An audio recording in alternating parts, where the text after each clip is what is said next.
Student ਸਾਡਾ class 9 CBSE ਦਾ chapter motion ਚੱਲਦਾ ਪਿਆ ਸੀ। ਇਹਦੇ ਵਿੱਚ ਅਸੀਂ ਪਹਿਲਾਂ ਅਸੀਂ ਡੈਰੀਵੇਸ਼ਨਸ ਕੀਤੀਆਂ ਸਾਰੀਆਂ, ਕਹਿ ਸਕਦੇ ਹਾਂ ਕਿ ਡਰਾਈਵ ਐਕਸਪ੍ਰੈਸ਼ਨ ਡਰਾਈਵ ਕੀਤੇ ਬਾਈ ਥਿਓਰੈਟੀਕਲੀ। ਹੁਣ ਗੱਲ ਕਰਾਂਗੇ ਅਸੀਂ ਜੀ equation of motion by graphical method. ਇਹਦੇ ਵਿੱਚ ਜਿੰਨੀਆਂ ਵੀ ਇਕੁਏਸ਼ਨ ਆਫ ਮੋਸ਼ਨ ਹੈ ਉਹਨਾਂ ਨੂੰ ਅਸੀਂ ਗ੍ਰਾਫ ਦੇ ਥਰੂ ਸੋਲਵ ਕਰਾਂਗੇ। ਸੋ ਇਹਦੇ ਵਿੱਚ ਅਸੀਂ ਗ੍ਰਾਫਿਕਲ ਮੈਥਡ ਦੇ ਨਾਲ ਫਸਟ ਇਕੁਏਸ਼ਨ ਆਫ ਮੋਸ਼ਨ ਜਿਹੜੀ ਆ ਉਹ ਸੋਲਵ ਕਰਾਂਗੇ। ਔਰ ਫਸਟ ਇਕੁਏਸ਼ਨ ਆਫ ਮੋਸ਼ਨ ਸਾਡੀ ਹੁੰਦੀ ਕੀ ਹੈ, v = u + at। v mean final velocity, u mean initial velocity, a mean acceleration, t mean time. ठीक है जी, ये वाली इक्वेशन जी अज अं सॉल्व करांगे। और ये वास्ते की है जी, मैं पहला एक ग्राफ ड्रा किया वा।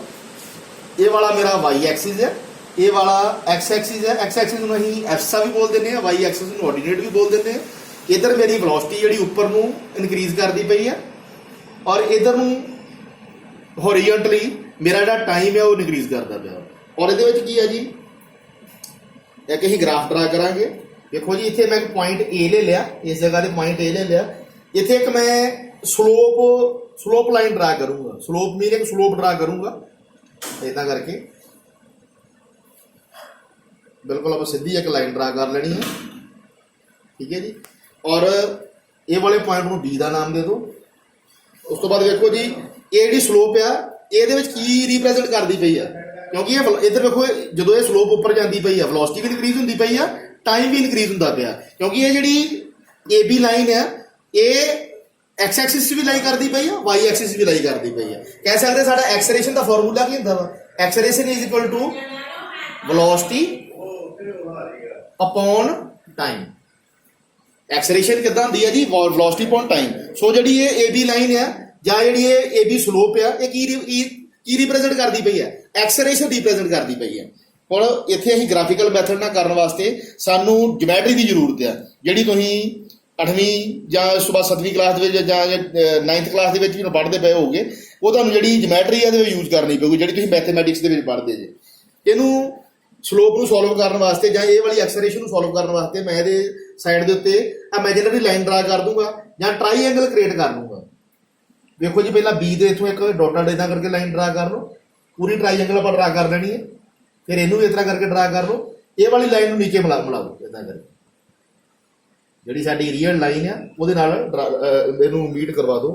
ये साडा पॉइंट डी आ गया, ये वाला पॉइंट साडा सी आ गया, इनू असीं ओ पहले मान चुके हैं।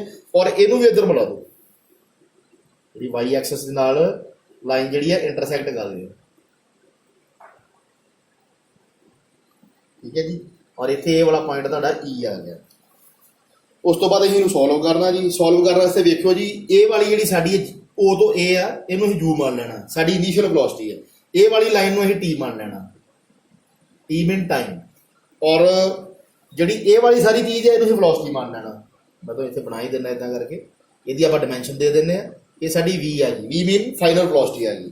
उस तो बाद जी असीं इक्वेशन नूं शुरू करते हैं। इक्वेशन शुरू करने वास्ते अहीं की कीता जी, देखो जी ये आप शुरू करांगे हेयर ओ ए किहड़ी है जी, देखो ये वाली ओ ए किहदे इक्वल है, जिन्नी ए है उन्नी ए है। ओ ए = CD, हुण देखो जी ओ ए की डिमेंशन कितनी है, U। आप बना देने डिमेंशन इदा करके, इसकी डिमेंशन कितनी है जी, U। सो CD की डिमेंशन कितनी होगी, देखो CD जी ओ ए के बराबर ही है। अगर ओ ए की वैल्यू U आ, फिर CD की वैल्यू भी U ही होगी। और आप इसकी वैल्यू भर देने U, क्योंकि ओ ए की वैल्यू भी U आ और ओ ए के सिमिलर की आ, जब ओ ए के इक्वल की आ CD के विच भी अगर ओ ए की वैल्यू U आ, फिर CD की वैल्यू भी U ही होगी। इस करके ही दोनों के इक्वल लिखता वा, ओ ए = CD = U। नैक्सट देखो जी, नैक्सट आप लवांगे ओ ई = CD। देखो जी ये तुहाडा O आ, ये E आ। ओ ई = CD, जिन्नी साडी ए वाली लाइन है उन्नी साडी ए वाली लाइन है। ठीक है जी, हुण देखो ओ ए की वैल्यू ओ ई की वैल्यू कितनी होगी, जिन्नी CD की वैल्यू होगी। हुण CD की वैल्यू कितनी लई असीं, देखो इधर असीं V लई है। अगर CD की वैल्यू V है, CD के इक्वल की है फिर OE। अगर CD की वैल्यू V है, फिर OE की वैल्यू V की होगी जी V ही होगी।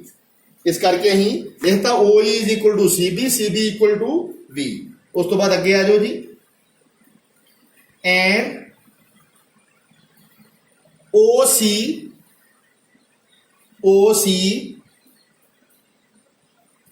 Equal to AD। हुण देखो जी OC केड़ा वा, तुहाडी OC लाइन है ए वाली और AD केड़ी है ए वाली। देखो जी OC की डिमेंशन कितनी है, आप बना लेने वैसे डिमेंशन पहला लिखती है। OC की डिमेंशन है T, फिर AD की डिमेंशन कितनी होगी T, क्योंकि OC AD के इक्वल है। अगर OC की वैल्यू T है फिर AD की वैल्यू भी T होगी, क्योंकि OC और AD इक्वल है। इसे करके लिखता OC is equal to AD और नाल के आ जाऊगा दी वैल्यू भर दो T। उस तो बाद देखो जी 9, ये वास्ते बेटे तुम ज्योमेट्री होनी बहुत जरूरी है। 9 BC, हुण ये लाइन BC की गल की, ये ताड़ी लाइन BC है। देखो जी BC जी है किद्दां बनूगी, अगर BC लाइन ही बनानी हो की करेंगे BD प्लस DC। अगर अं इन्नी लाइन बनानी है ਇਹਦੇ ਵਿੱਚ ਇਹਨੂੰ ਐਡ ਕਰ ਦਾਂਗੇ, ਸਾਡੇ ਕੋਲ ਏਡੀ ਲੰਮੀ ਲਾਈਨ ਬਣ ਜੂਗੀ। ਇਹਦੇ ਵਿੱਚ ਇਹਨੂੰ ਐਡ ਕਰ ਦਾਂਗੇ, ਏਡੀ ਲੰਮੀ ਲਾਈਨ ਬਣ ਜੂਗੀ। ਮੀਨ BC ਬਣਾਉਣ ਵਾਸਤੇ BD DC ਐਡ ਕਰਾਂਗੇ, तो ਆਪਾਂ ਕਰ ਦਿੰਨੇ ਆ BC equal to BD plus DC। ਉਸ ਤਰ੍ਹਾਂ ਹੀ ਅੱਗੇ ਜੀ ਵੇਖੋ, ਹੁਣ ਅਸੀਂ ਗੱਲ ਕਰਾਂਗੇ BC ਦੀ। ਹੁਣ ਇਹ ਵਾਲੀ ਤੁਹਾਡੀ BC ਹੈ, ਇਹਨੂੰ ਨੋਟ ਕਰ ਲਓ। ਇਹ ਆ ਜੂਗੀ BC is equal to BD, BC equal to BD plus OA। देखो जी हुण असीं कीता वा इहदे विच साडे कोल की है जी, असीं फिर BC बनाउणी है। BC लाइन बनाउण वास्ते की कीता जी, BD इधरों ले लिया और इहदे बिल्कुल सिमिलर की है जी OA है, इनू ले लिया। इस करके की है जी, ये इनू ऐड करांगे ये लाइन बन जूगी, ये इनू ऐड करांगे ये साडी लाइन बन जूगी। मैंने ही कीता जी, ये जिहड़ी साडी BC है BC नूं बनाउण वास्ते BD इधरों ले लिया और OA इधरों ले लिया, दोनों नूं ऐड कीता। साडे कोल की बन गया, साडे कोल बन गया जी BC is equal to BD plus OA और I call it equation number 1। उस तो बाद देखो जी दोनों की वैल्यू पुट कर दो। साडे कोल BC की वैल्यू कितनी है, देख लो जी इत्थे BC की वैल्यू कितनी है। मैं BC की तुहानूं हुणे वैल्यू दसी, BC की वैल्यू हो गया 20 और आप भर सकते हैं 20। उस तो बाद OA की वैल्यू कितनी है साडे कोल, देखो ये OA है, OA की वैल्यू कितनी है जी U, सो U भर दो। और उस तो बाद की करना जी, इक्वेशन 1 जी इक्वेशन 1 लई है उन्होंने किद्दां लिख सकते हैं, नोट कर लो। So equation 1 can be written as, जी इक्वेशन 1 है ये की है जी BC की वैल्यू की भरांगे असीं V भर देंगे, BC की वैल्यू इत्थे V भर देंगे। BD की वैल्यू साडे कोल हैगी नहीं कि BD इदां लिख लो। और उस तो बाद OA की वैल्यू साडे कोल कितनी है U, OA की जगह ते U भर दो, ठीक है जी। और साडे को ये इक्वेशन आ गई, ये वाली इक्वेशन नूं की करना जी रीअरेंज कर दो, इनू आपां रीअरेंज कर देना वा, इनू आपां रीअरेंज करता। तो रीअरेंज करांगे की होगा जी, इत्थे BD की वैल्यू कढ लो, BD नूं सब्जैक्ट रख के ये प्लस का वा इधर आके माइनस हो जाऊगा, V माइनस U आ जाऊगा, ठीक है जी। और I call it question number 2, इनू क्वेश्चन नंबर 2 मान लो। नैक्सट देखो जी, ये बहुत इंटरस्टिंग चीज़ है। उस तो बाद देखो जी ये वाली ढलान है AB, जिन्होंने AB स्लोप बोले, जी एक्सेलरेशन शो करती पई है, नोट कर लो। नाउ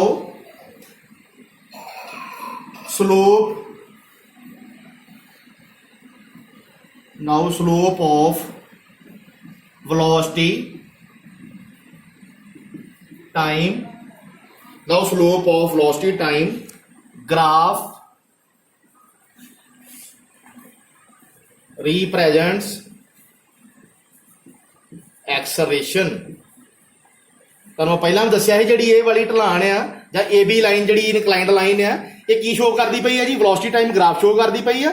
और की रिप्रजेंट करती पई एक्सलेरेशन ये वाले फॉर्मूले के अकॉर्डिंग। और ये अकॉर्डिंग देखो जी इसका की फॉर्मूला बनूगा, एक्सलेरेशन का फॉर्मूला की बनूगा फिर acceleration is equal to velocity upon time. आप एक्सलेरेशन की बोलते हैं, वेलोसिटी अपॉन टाइम बोलते हैं, मैं लिखिया भी है इत्थे, ठीक है जी।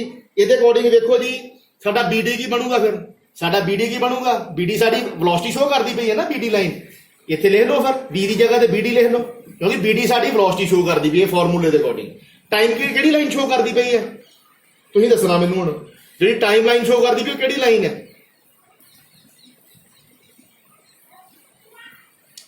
देखो जी टाइम जिहड़ी लाइन शो करती पई आ एडी लाइन टाइम शो करती पई है। एडी लाइन की करती पई है टाइम शो करती पई क्योंकि सानूं पता वा वेलोसिटी अपॉन टाइम हुंदा वा, वेलोसिटी अपॉन टाइम दे विच असीं वैल्यू पुट करती है। बीडी साडी वेलोसिटी शो करती पई है, एडी साडी एडी की शो करती पई है टाइम शो करती मैं पहले तुहानूं दस चुका है जी। और उस तो बाद इहनूं थोड़ा जिहा होर एलैबोरेट कर दो, बीडी साडा बीडी आ गया क्योंकि बीडी लाइन तुहानूं पता वेलोसिटी शो करती पई है। अगर एडी लाइन की शो करती पई है टाइम शो करती पई है, ओसी लाइन भी की करती पई है, ओसी लाइन भी टाइम ही शो करती पई है, ठीक है जी। सो आप लिख सकते हैं ये इदा करके लिख लो। So OC is equal to T, जी ओसी है कि इक्वल है टी दे, इस करके ओसी मैं टी लिखता। उस तो बाद अगे की है जी ये ओसी की वैल्यू पुट कर दो, की आऊगा सिर्फ आप इन इक्वेशन को लैके चलना वा, बाकी इन्हू छड्ड दो, सिर्फ आ वाला पार्ट लैके चलना वा। बीडी अपना बीडी है, बीडी साडी वेलोसिटी है, ओसी की है ओसी साडा टाइम शो करती पई है और ओसी की वैल्यू कितनी टी, इत्थे ओसी की वैल्यू टी पुट कर दो और साडे कोल की है A is equal to BD upon T, ठीक है जी। उस तो बाद की करना जी, उस तो बाद ये सिंपल जी गल है इन्हू रीअरेंज कर दो, बीडी सब्जैक्ट रख के वैल्यू कढ लो, इत्थे बीडी सब्जैक्ट रख लिया, टी इधर चल गया, इधर डिवाइड का इधर आके मल्टीप्लाई हो जाऊगा, BD is equal to A T आ गया। उस तो बाद सिंपल जी गल है जी, उस तो बाद वैल्यूज पुट करनी है, कि पुट करनी है कि क्वेश्चन साडे कोल इक्वेशन आई एक फस्ट नंबर ते, साडे को फस्ट नंबर ते इक्वेशन आई ही ये वाली जी इक्वेशन है जी, ये बीडी की वैल्यू पुट कर दो। आप लिख देने इत्थे put the value of BD equal to 80 in equation, ये वाली इक्वेशन तो भरनी है जी सैकंड वी गेट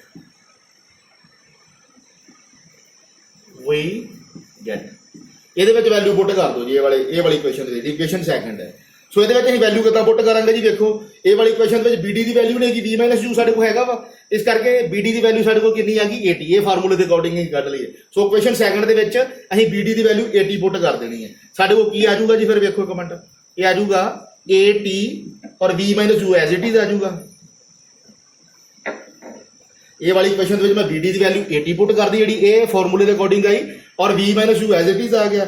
और उस तो बाद इनू रीअरेंज कर दो, इनू रीअरेंज करांगे साडे कोल की आ जाऊगा जी, ये आ जाऊगा साडे कोल वी, ये माइनस आ जाऊगा इधर आके प्लस हो जाऊगा, की आ जाऊगा V is equal to you plus 80।